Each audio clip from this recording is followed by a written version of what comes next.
മരിച്ചു പോയിട്ടില്ല, പ്ലീസ് ഞങ്ങളെ ഉൾപ്പെടുത്തണം, പരിഗണിച്ചില്ല. എന്നിട്ടാണ് സുപ്രീം കോടതി വന്നത് മരിച്ചിട്ടില്ല സാർ എന്ന് പറയാൻ പ്രശാന്ത് ഭൂഷണിൻ്റെ കൂടെ. ഈ എറർ കറക്ഷനൊക്കെ പക്കയാണെങ്കിൽ ഈ മരിച്ച ആൾക്ക് ബീഹാറിൽ നിന്ന് ഡൽഹി വരേണ്ട സാഹചര്യം എങ്ങനെ ഉണ്ടായി? നിഷാദ്, ഇവിടെ വളരെ കൃത്യമായി നമുക്ക് മനസ്സിലാകുന്ന ഒരു കാര്യമുണ്ട്.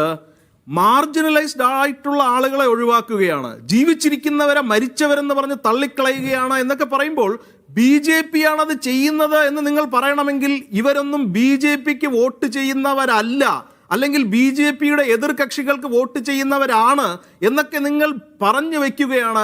അത്തരത്തിലുള്ള ഒരു ലോജിക്ക് നിലനിൽക്കുന്നതാണോ എന്ന് നിങ്ങൾ പരിശോധിക്കേണ്ടിയിരിക്കുന്നു. സിമ്പിളാണ്. സമീപകാലത്ത് വരുന്ന ഇന്ത്യയിൽ സമീപകാലത്ത് വരുന്ന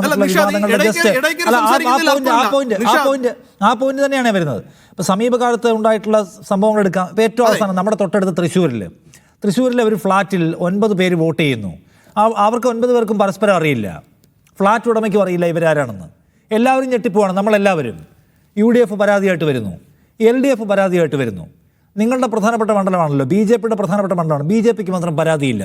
അന്ന് ഞാൻ BJPയുടെ പ്രസിഡന്റായിരുന്ന അനീഷ് കുമാറിനോട് ചോദിക്കുന്നു, ഇങ്ങനൊരു പ്രശ്നമുണ്ടല്ലോ, തെരഞ്ഞെടുപ്പ് വോട്ടർ പട്ടികയുമായി ബന്ധപ്പെട്ട് വ്യാപക ക്രമക്കേട് കാണുന്നു, ഈ ഫ്ലാറ്റിൽ തന്നെ 8 വോട്ട് അധികം, പരാതിയുണ്ടോ നിങ്ങൾക്ക്? BJPക്ക് പരാതിയില്ല.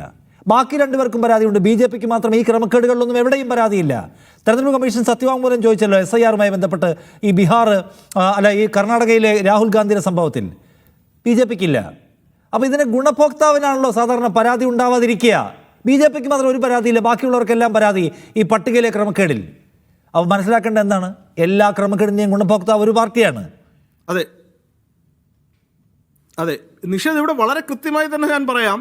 ഈ വരുന്ന ലോക്കൽ ബോഡി തിരഞ്ഞെടുപ്പിലെ വോട്ടർ പട്ടികയെക്കുറിച്ചുള്ള പരാതി BJP പത്രസമ്മേളനം നടത്തി വിളിച്ചു പറയുകയും അതിൻ്റെ കൂടെ തന്നെ അതിന് ആവശ്യമായ കരുതൽ നടപടികൾ എടുക്കുകയും ചെയ്തു. അത് ഇലക്ഷൻ കമ്മീഷന്റെ ശ്രദ്ധയിൽപ്പെടുത്തുകയും ചെയ്തു.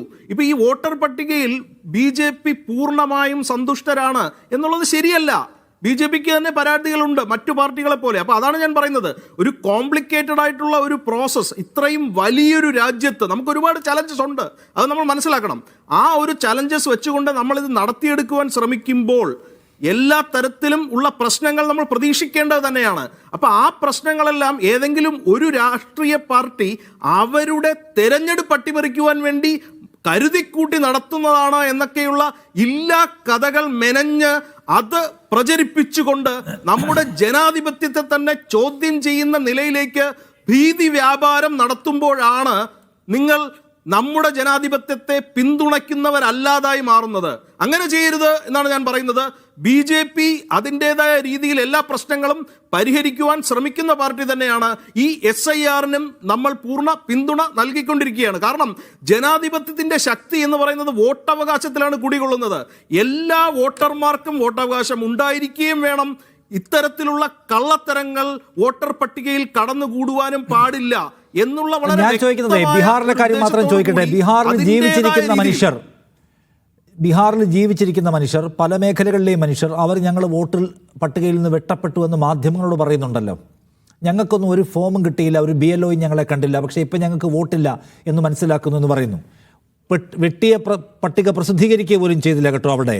അത് സുപ്രീം കോടതി ചോദിക്കേണ്ടി വന്നു, ഇത് എവിടെയെന്ന് അറിയാൻ. ജനങ്ങൾക്ക് ഇതൊന്നും പരിശോധിക്കാനുള്ള ഒരു വ്യവസ്ഥയും അവിടെ ഉണ്ടായിരുന്നില്ല. അപ്പോൾ ഈ പുറത്താക്കപ്പെട്ട മനുഷ്യർ അവിടെ നിൽക്കുന്നുണ്ടല്ലോ, അവരാരാണ്? അതെ, അപ്പോൾ അവിടെയാണ് ഞാൻ പറയുന്നത്, കോടതി നമ്മുടെ നാട്ടിലുണ്ട്. കോടതിയെ ആരെങ്കിലും സമീപിച്ചെങ്കിൽ അത് ശരിയായ ഒരു നടപടി തന്നെയാണ്. പ്രശ്നങ്ങൾ ഉണ്ടാകില്ല എന്നല്ല ഞാൻ പറയുന്നത്, പ്രശ്നങ്ങൾ ഉണ്ടാകും, തിരുത്തപ്പെടും.